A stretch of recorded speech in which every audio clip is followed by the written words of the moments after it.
So let's jump right into the second part of loving your enemies. Just to review the first video about loving your enemy, the enemy within. So because the sound was a little bit difficult and the board, so I'm trying another thing. I hope this works and I hope the sound is better, and so are the pictures.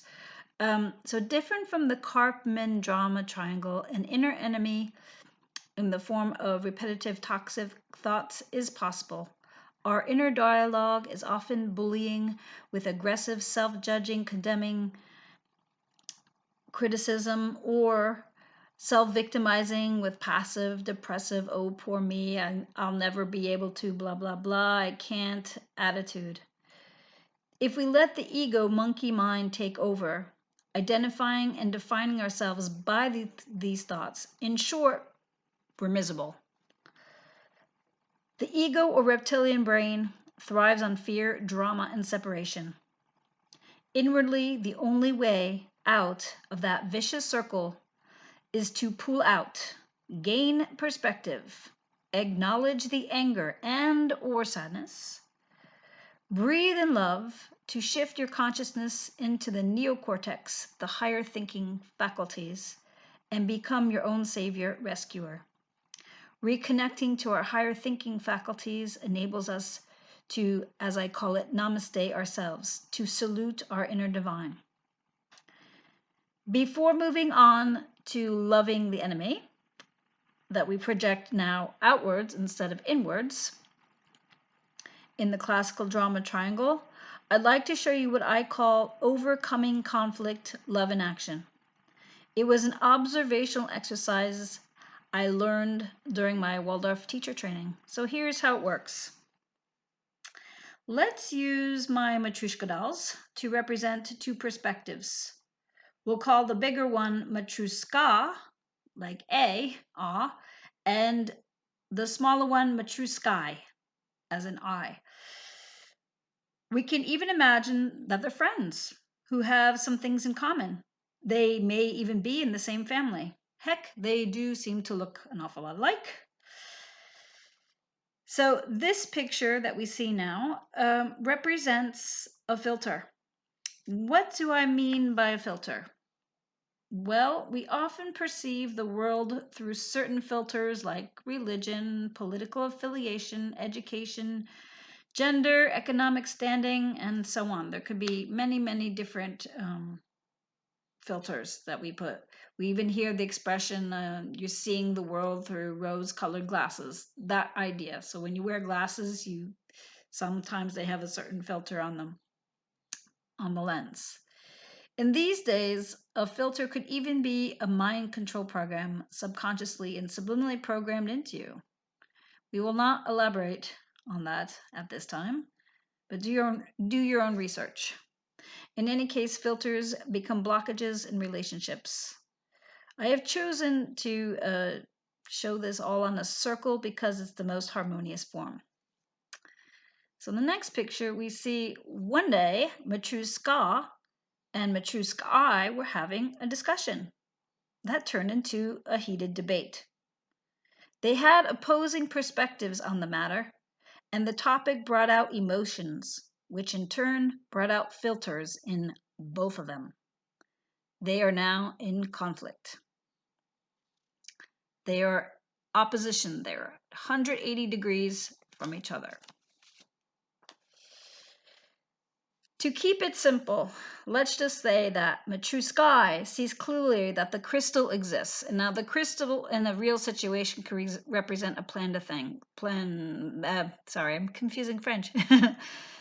Can represent lots of different things.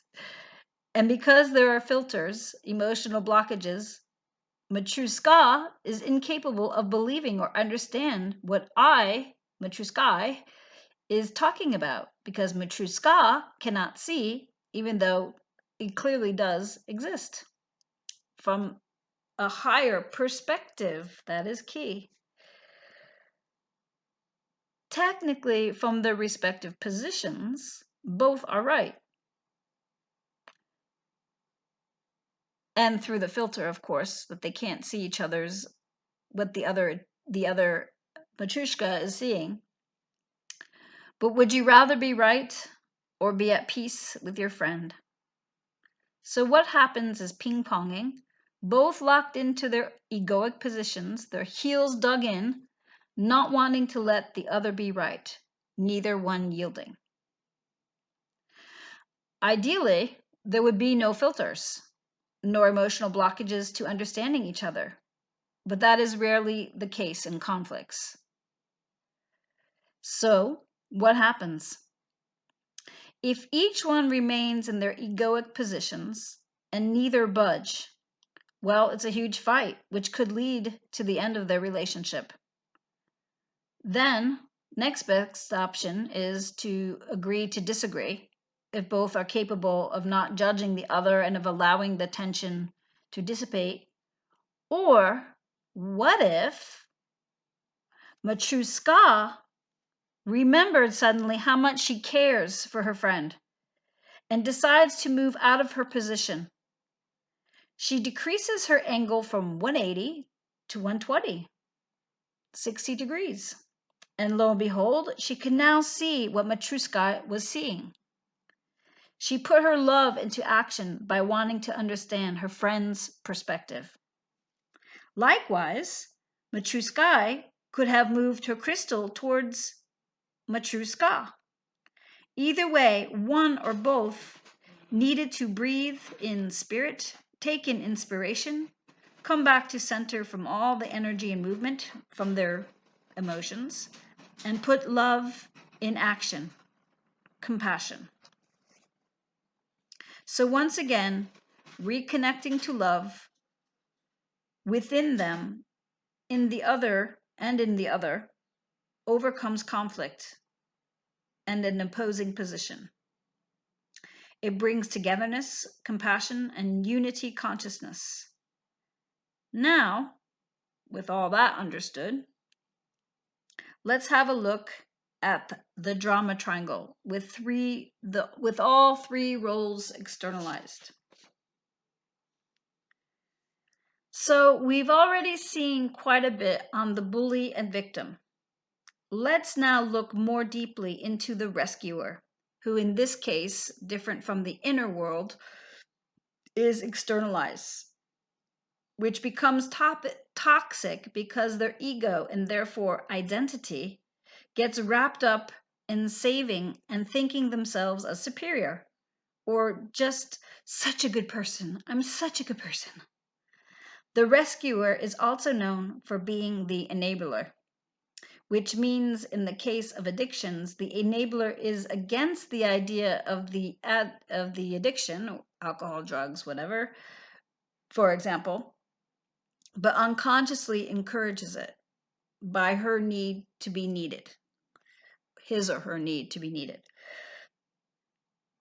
Or even when you clean up, for example, after your kids, after you've asked them, after they know they're supposed to clean up, well, that's still enabling. If the rule is we clean up after ourselves, doing it for them all the time only gives energy to a negative behavior that you then complain about, so then you become the victim. So next, the key aspect to observe in the drama triangle is that no one takes responsibility for themselves. We usually have one that we play the most. We usually play one role more than the other. I know as parents, we probably are really in that rescuer because our little baby was so tiny and vulnerable. We always wanted to come in and save and protect.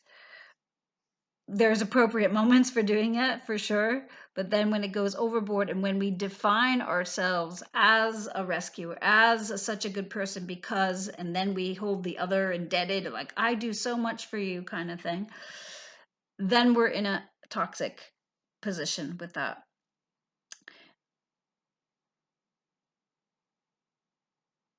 So then in a full-blown conflict, what usually happens is the roles will shift, and we'll see that in a minute. The victim's method of avoiding responsibility is complaining and feeling helpless. The bully blames, thereby externalizing his or her feelings of insecurity and inferiority in an aggressive manner. The rescuer, having no sense of inner self-worth, robs the victim of taking care of themselves to feel better about themselves. That is, the rescuer needs to feel better about herself by taking care of somebody else. So these are the caretakers. The rescuer then bullies the bully for hurting the poor victim, and the shift occurs. The bully has too much anger and self-loathing, so he or she needs a victim. Without the victim, there is no bully or savior. So there is the codependence of all the roles. The victim experiences so much self-deception and disappointment that sadness, depression, and inertia take over. The rescuer needs a victim to be a hero, as well as a bully to feel self-righteous, ignoring their own inner emptiness and insatiable need to be seen. Let's go back to what's going on in the brain in this drama triangle. In short, this dynamic happens entirely in the reptilian brain that only knows the 3 F's: fight, flight, and freeze. This is the part of the brain is in the seat, this is where the seat of the ego is, which thrives again on fear and separation and drama. So the bully fights or looks for fight aggressively. Bully attacks the victim or savior. The victim freezes, hoping not to be seen or noticed, frozen in self-pitying inertia.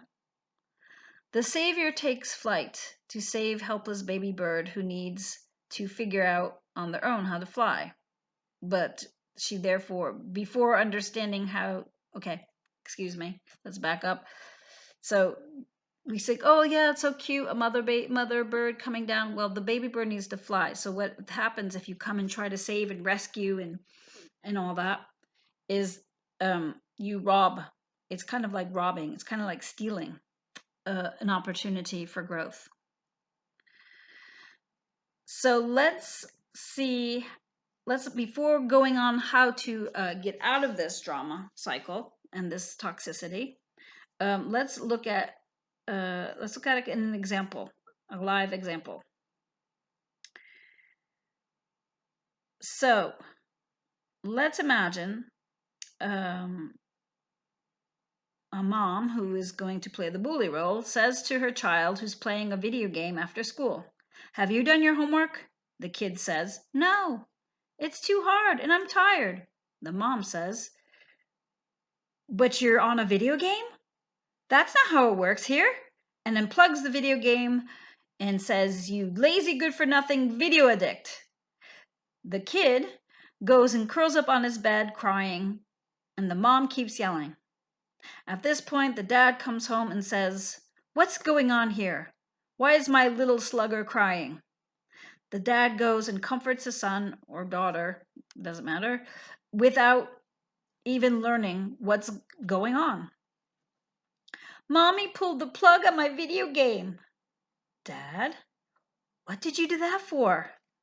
"Mom, he didn't do his homework and broke the rule." The kid says, "I was waiting for you to help me." "Mom, he was avoiding doing and being disrespectful."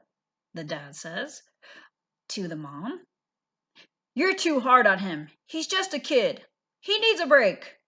The mom says, "You're too lenient and giving him the message that he or she can disrespect the rules." The kid says, "Mommy is mean." And dad says, "You said it, champ." So there you go. That is kind of a typical scene. There's so many different kinds that could happen in relationships.